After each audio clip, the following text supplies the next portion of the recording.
Everybody, welcome back to another episode of How to Dominate Your City, Local Area Leaders.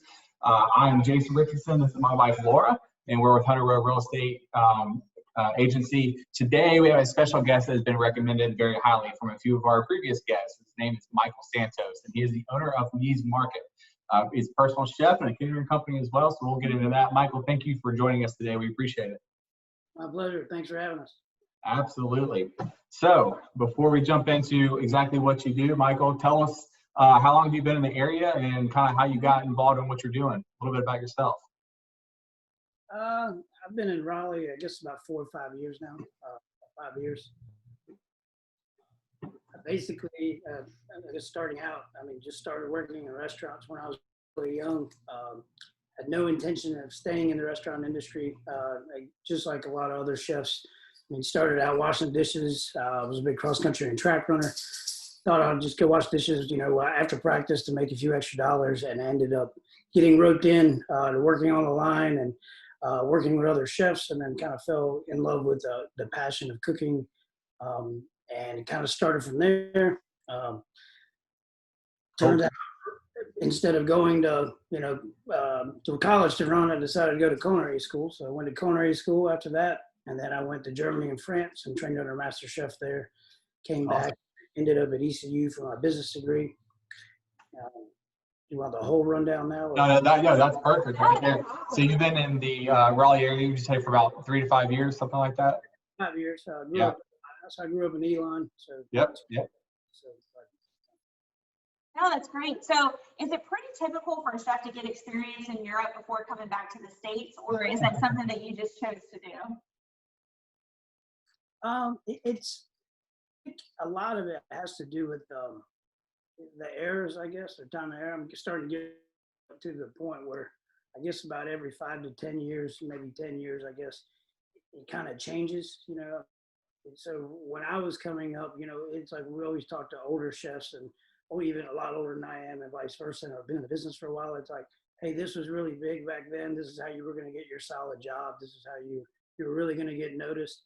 And I think for me back then was that it was mainly like, get yourself a good background degree, get the experience, and then also see if you can work under these master chefs. And the more master chefs you worked under, you put that on your resume, and it sort of like, hey, like that was your foot in the door a little bit. So, and the experience of just going to a whole different culture and country is awesome too.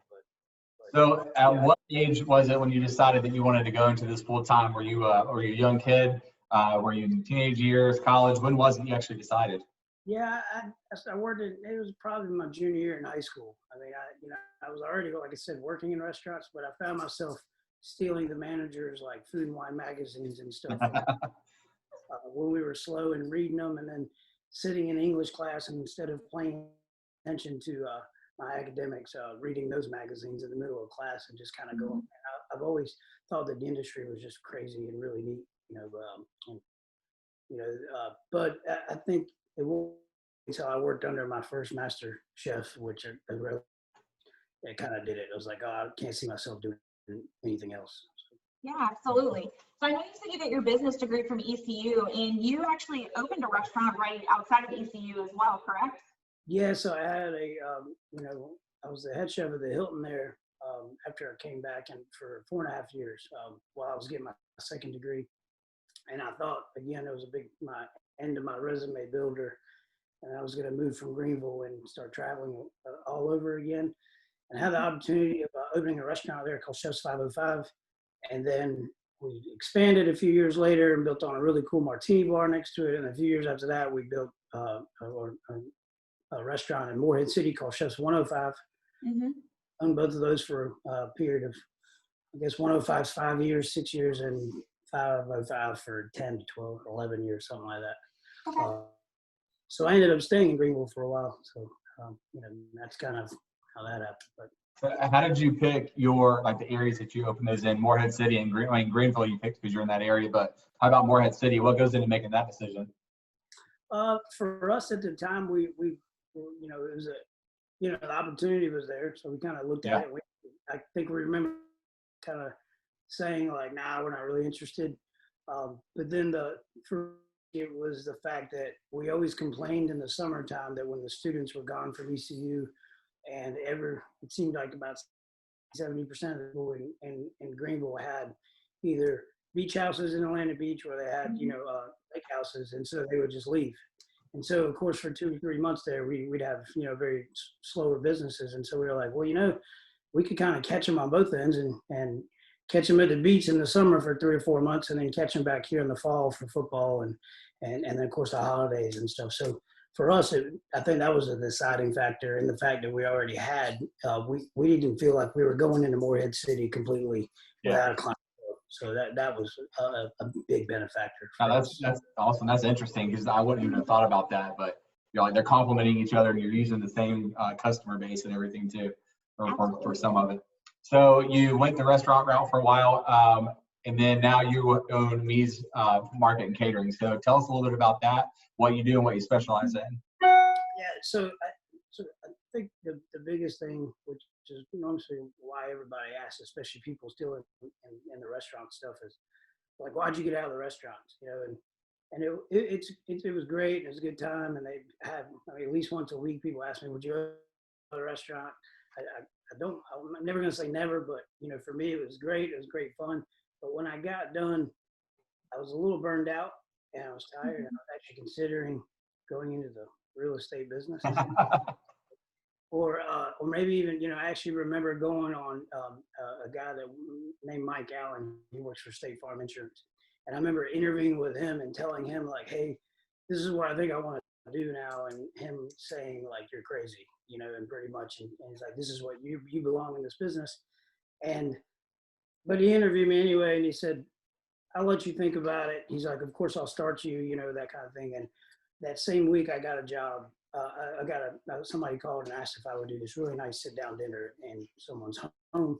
And they said, would you do this? And I said, I'm open now. And I said, sure. And I came and did it, and with no intentions. And I actually owe a lot to this doctor, and became a really good friend of mine after. And he came to me after the dinner was over, and he said, hey, would you cook for me and my wife every week? Would you consider that? Or every day? And I said, I looked at him like he was crazy, and I was like, every day?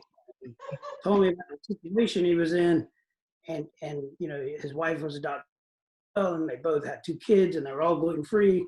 And so we actually kind of developed this concept where it's like, it ended up being where, of course, I wasn't there every day, but about every 2 or 3 days, I would come back and I'd leave meals for reheating and stuff like that. And then it turned out I had the family 2 doors down, and then the other family, and so that's but anyway, I guess going back to like bringing back that smack you in the face and kind of go, oh, this is why I do this, is the fact that I did that dinner and seeing like, when you get stuck in the restaurant, sometimes you don't get to see the automatic gratification of like the people enjoying your food.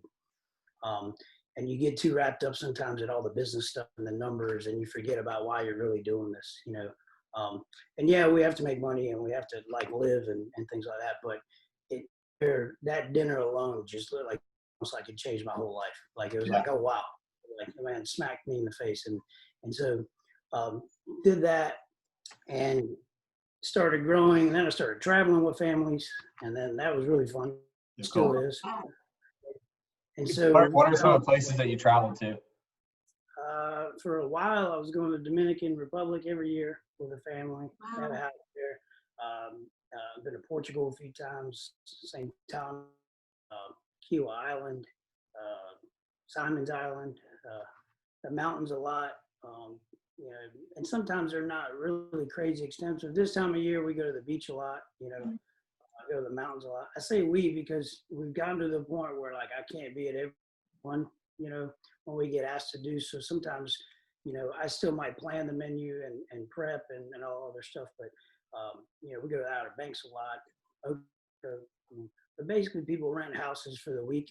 And I pretty much convinced them that, it's a lot cheaper to hire me for the week than it is to go out to eat with a group of 10, 15 people every night. Yeah. The service and the attention to detail you're not going to get, at a restaurant, the flexibility, you can't beat. There's nothing like coming off the beach and saying, hey, I don't want to eat till 7 now. Is that all right? And I don't have anything else to do. So of course. Walk me through that. If let's say I'm a family, I reach out to you and I'm going to Outer Banks for a week and we want to use like a personal chef. Are you there for the duration? Do you make meals prior to it and they take it with, or like you drop off the meals, or is it a mixture of it? Like how does that work? And do they get to pick the menu or? Yeah, it's really customized on the people, what they'd like. But yeah, for the most part, if I'm there for the week, yeah, I mean, I'm, in my mind, they might not really realize this, but in my mind, I kind of have 1 or 2 really long days of prep, there. And then, so at that point after that, I'm just kind of, adding things every day. It really also depends. Sometimes they don't want like breakfast, lunch, and dinner. They might just want dinner or afternoon snacks and dinner. So that's a big difference. So and that's cool because that way I can go, actually enjoy my time off or whatever, and then come back. But that's the other cool thing is it doesn't matter. I've literally have had like menus and every day mapped out to on the way there, or prior, and then we've gotten there and it all changes in 10 minutes, and that's what we do in this business. We adapt and overcome. Yeah. So big deal. I've talked to a lot of chefs that do what I do, and they're like, "There's no way I could do that." Like they have to know every single detail. They want to be way too organized, and it's just like it's about what the people want, and what they want to do, and not fun. So yeah, I mean, I did that, but that's actually what brought me to Raleigh, is I was flying out a lot, and I was kind of ready for a move and a lot bigger clientele and hit this target market. I came up here, and in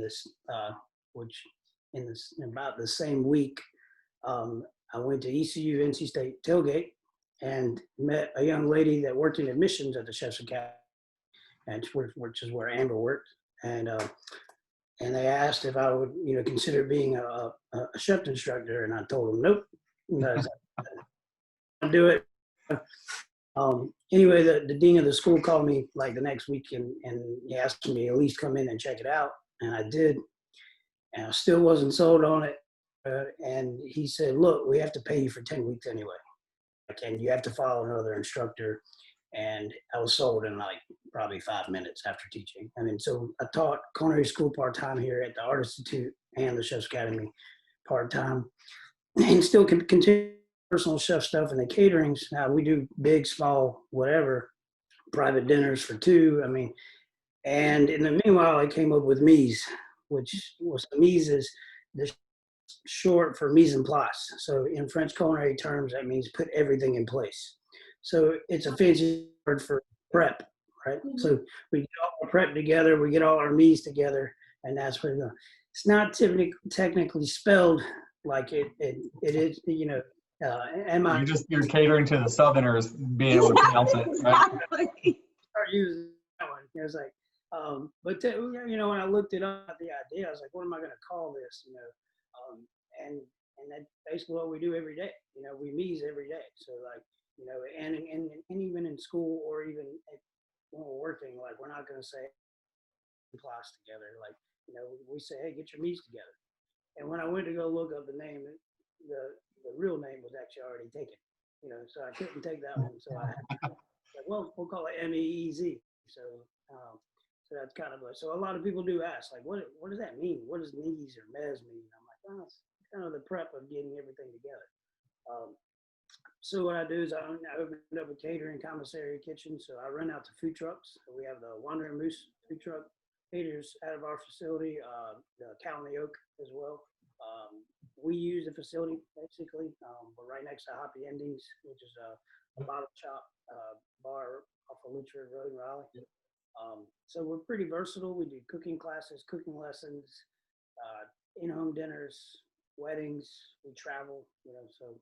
And so everything basically. Yeah, nothing but the table. Yeah, that's our thing. We don't, we're pretty diverse, and I guess that was the other thing about, being in I want to say I learned something the 10 years I was in business, and just is that, just focusing on 1 or 2 things is great. And if you're able to do that and make a living doing that, that's awesome. But, in this business, it's, we have to adapt and overcome. Otherwise, we're not going to make it. I mean, there's not enough, to go around. But Absolutely. It sounds like you guys really did a good job of not pigeonholing yourself into like one facet of that whole atmosphere with catering and the personal chef stuff. Sounds like we might need to hire you for our next family vacation for sure. That sounds great. Now I know you spoke to the family that originally kind of was working with you and how they had gluten-free expectations. Do you feel like that's something that you are leaning more towards, or is it kind of just something you were willing to do for that one time as far as working with people with dietary restrictions? Because I know in 2020, there's all different types of diets that are out there, where I'm sure you've gotten some very interesting requests, right? Yeah. So, and again, I talked about other chefs. For me, I'm one of those chefs that, and in fact, I think social media is hilarious. I did a cooking demo last night on my Facebook page. I think we got I would say, decent amount, but I shared this one little thing that just happened to pop up about how people eat their steaks and at what temperature they like them. Oh, I've seen that. Otherwise you get defriended, right, or something. Yeah. Where in like 15 minutes, as soon as I shared, it just blew up. Like people just started commenting on it, and I was like, man, like how I post don't get this kind of recognition. So, but it's funny how like you can, just like with music, you can tell a lot about how people eat their, how they like their food, how they eat their food. You can tell about what songs, just by what they're listening to. You can tell about what kind of person they are sometimes, So for me, like, even, I used to have chefs that worked for me. It would freak out if a customer ordered a well-done steak, or they're like, hey, like, the restaurant in Greenville, we didn't have a menu. So we changed the menu every night. We served 10, 12 items. Every night we changed the menu. So how we would spend hours and hours that day thinking about how, like, this is going to go with this and this is going to go great. And then the people would come in and go, yeah, I don't want this. I don't want that. I don't want no sauce. And he would get so upset. And I was like, he's like, doesn't that make you mad? And I'm like, no, like, that's the way they want it. If I pay for something, I want to get it the way I want it. And if, I appreciate the chef's judgment, but, it necessarily doesn't bother me. I'm a people pleaser. So, if yeah, I'm going to give you my suggestion, my professional suggestion, but you want to eat it well done, sure. I'm eat it up. So. Yeah. No, I think that's great. We definitely have a saying in the South and stuff, the way to a man's heart is through his stomach. So I think that you're speaking to a lot of Southern women like myself, that we get that you want to make sure that everybody's happy with their meal at the end of the night. Yeah. So, we've had this COVID situation come over the past few months. Have you seen a direct impact at all by this? Are you busier now? Are people a little apprehensive about maybe going in their homes? What type of impact have you seen? Yeah, if this puts just a dollar amount out there, in 3 hours, the first day it was happening, we had about $18,000 worth of caterings canceled in 3 hours. Jeez. Wow. Of course, now we were talking future events. All my weddings canceled. All the stuff I had basically booked almost through the fall, like either put a pause on it or say, hey, we're going to reschedule this. So we lost a lot of that. The private chef dinners are great. And again, like you said, but people were hesitant about me coming in, to the houses. So we lost a lot, the food trucks that, I ran out to, they were struggling as well. So it was something that I just kept saying, like, okay, I'm listening to this and this is happening, but it's not really happening. I was like, and then when it started happening, it was like, wow, like I never thought in a million years this would ever happen. But, so it's crazy. So it's been bad, but, but we keep trying to adapt. So. Yeah. Are you seeing any type of turnaround at all now that we're into it a few months and some restrictions are lifted, even though some people are worried, some aren't as much, but have you seen any type of relief on your end? Yeah, talking to my wife the other day about it. I tell somebody asked me that just about every day. It's like, and I say, yeah, like I think we got to figure it out. It's changing. And then 2 days later, it's a whole nother ball game. And it's literally, I've never reinvented my business so much in a small amount of time. Like I feel like every day we're just starting over. and it's really, really tough because that's what's the hardest part. It's hard to, forecast. It's hard to say, hey, like, well, I'm going to go ahead and buy, 400 pounds of ground beef, since everybody's having a hard time getting it, I'm going to get it. And this is where we're going to, this is our focus. And so, I mean, we've literally turned into a, which I know the name called Meez Market Catering falls into it, but, we've literally have sold it. There's nothing in that building that hasn't been sold. I mean, we and had to get more of. I mean, Yeah. we turned it into a grocery store basically, and it's really did get the people to support us, the local regulars. So instead of going to buy soap or hand soap or gloves somewhere else, why not just get it from us? And we'll deliver it to you. So, but it's been neat. It's very stressful because, like you said, with all the regulations and stuff. Not one way of thinking about this, and so some people were really laxed about it. Some people, I freak out if I even get out of my van, if I don't have my gloves or anything, my mask on. And then some people have been like, hey, come in. And I'm like, I start looking around, I'm like, who's looking at me? Can I come in? Like, Right. just really weird, like, and it's so weird when you see people all the time and then you go see them again and you kind of pause and give each other a ear down. Yeah, it's been really interesting because this whole business is about socializing and putting people together and having drinks and food together, and I'm bringing you food, so it's supposed to be a party. It's supposed to be entertaining, and we can't do that right now. So, but it is going to lighten up a little bit, but it changes. It's like 1 week is great, the next week, oh, this worked. Okay, so maybe focus more on this week. I can see the weddings especially, and then I'm sure some vacations people will just cancel, for this year. So that's a direct impact on there. And like you said, like you're breaking bread with these people all the time, and that's the foundation of your company. And now that has been limited to an extent. And I do think it speaks volumes to your company that you are willing to, even in the midst of, loss of business and stuff initially, put the community first and saying, okay, what can we still provide that the community needs, whether that's essentials, grocery items, we're going to pivot and give you guys this that you can't access elsewhere. So, I mean, I think that speaks to both you as a person and as a business owner, and kind of the model just had to change. So I think that's huge. Yeah. So we've got like a couple questions before we get into like our last little spitfire questions, but I think that some of the viewers want to know definitely what's like the most interesting or your favorite dish that you've prepared, for our client. So I give that a lot, but so I'm a mood person, right? So it's really hard for me. I mean, you can give me my favorite dish right now, and if I'm not in the mood for it, my taste buds don't even work. So, Right. Say, especially Americans, we eat with our eyes, right? So sometimes I might see it, but if I'm for it, it's not going to do anything for me, But I mean, braised beef short rib, which is always on our menu a lot, is one of my favorites. Love a lot of seafood. I'm sold on that. Yeah. Love a lot of seafood. Our crab cakes, shrimp dishes. I like anything in a broth, right? So I mean, it could be anything that's slow and low. When I go to a restaurant, I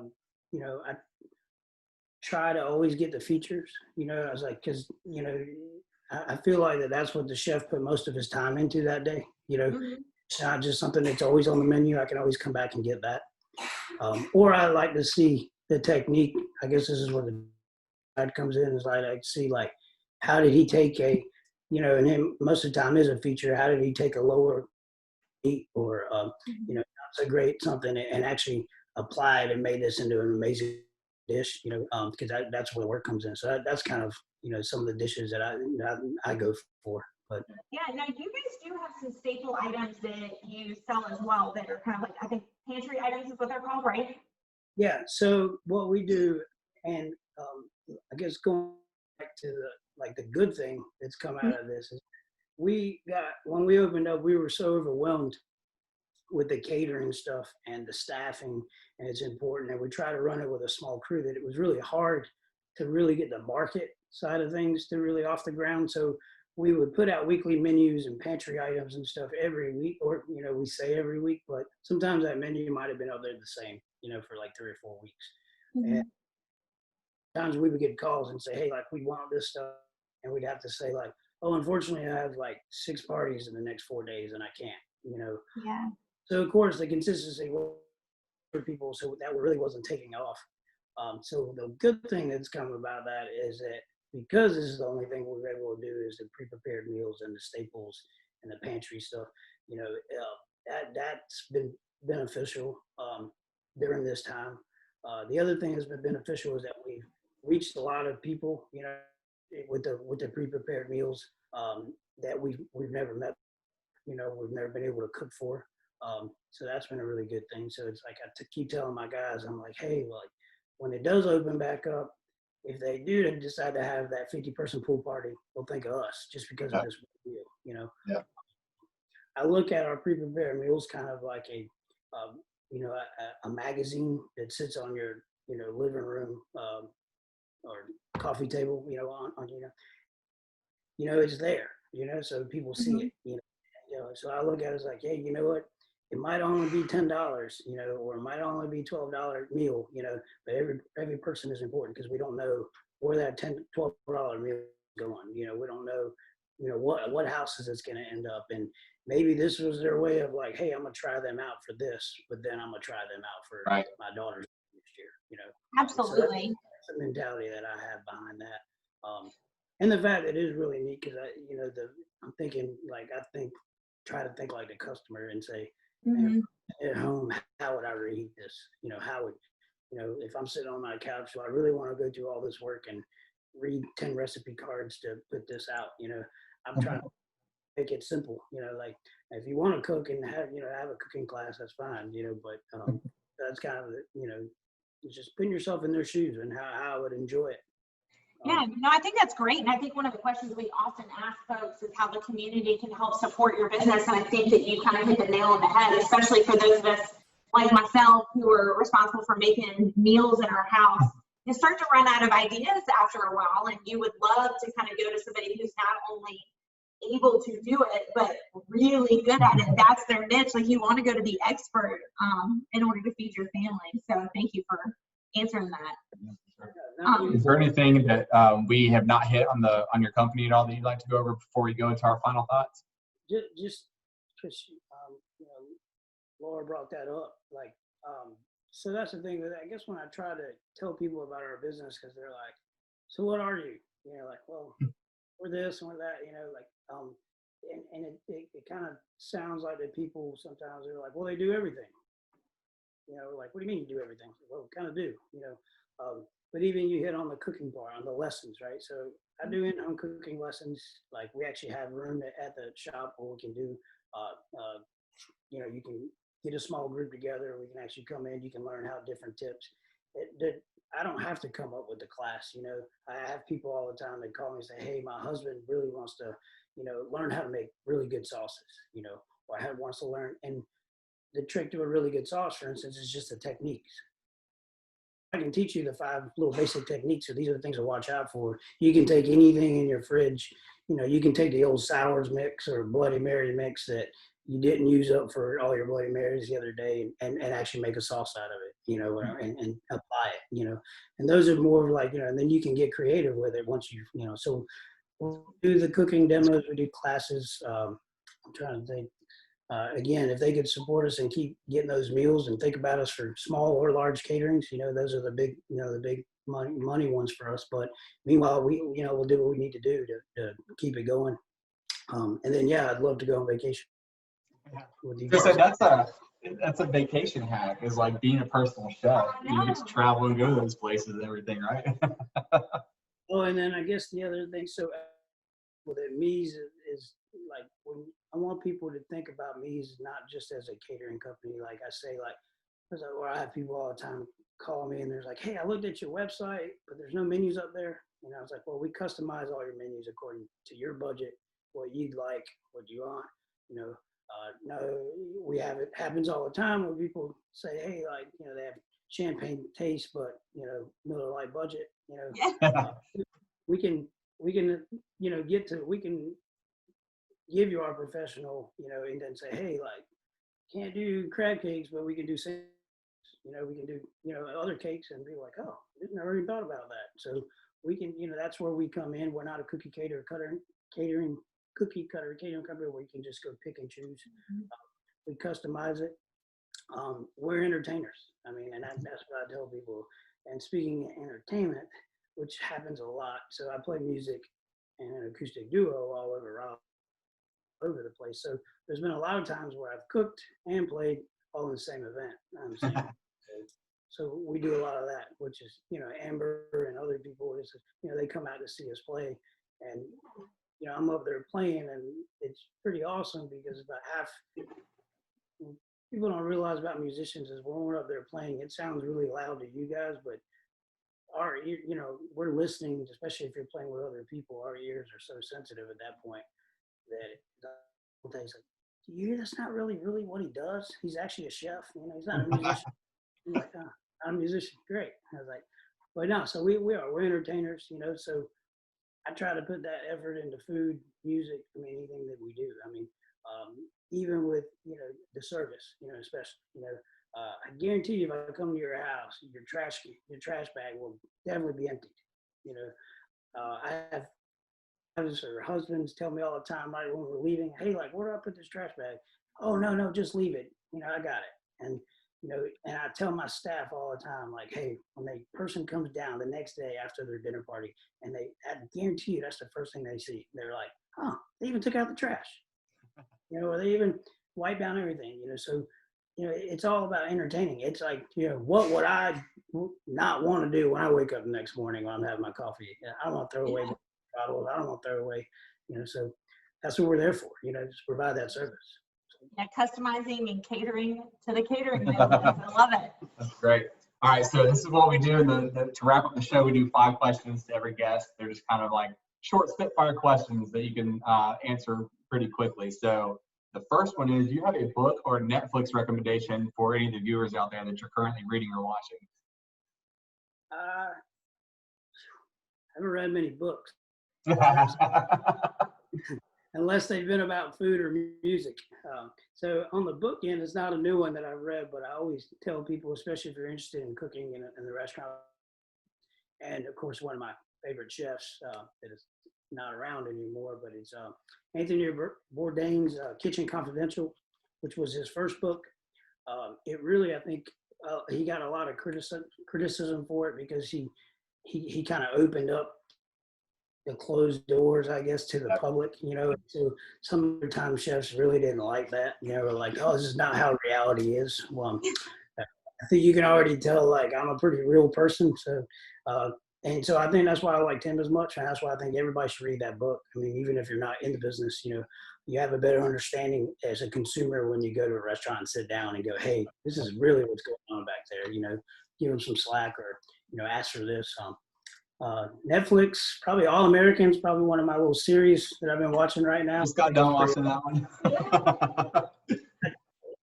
My wife turned me on to that one, and it started out and ended completely. I didn't know it was going to end like that, and so I thought that was cool. How it kept evolving, that was neat. Yeah, well, our next question is going to be a tough one. I feel like since this is your field, if you were not able to cook your own food, right, and you had to go to a local restaurant or somewhere else to support, where would it be? I definitely love supporting people who support me, so that's typically where I would go first. I got a couple of them, I guess. 2 of them are owned by the same chef. So Bella Monica, which is an Italian restaurant, and Stellino's, which is in Cary. Margot's restaurant is really, really awesome for me. But again, it's more about that mood thing. And, like, some of them aren't necessarily all fine dining. Some are, I'm not that kind of, I have a motto. I'm really big into presentation. If it's not sexy, we don't touch it. That's our motto. But, it doesn't have to always be, like that. It can be nice, simple, good food. Pretty awesome. Cool. I try to support everybody in the community. No, I think that's huge. Small businesses lifting up other businesses. So this one is definitely more my question.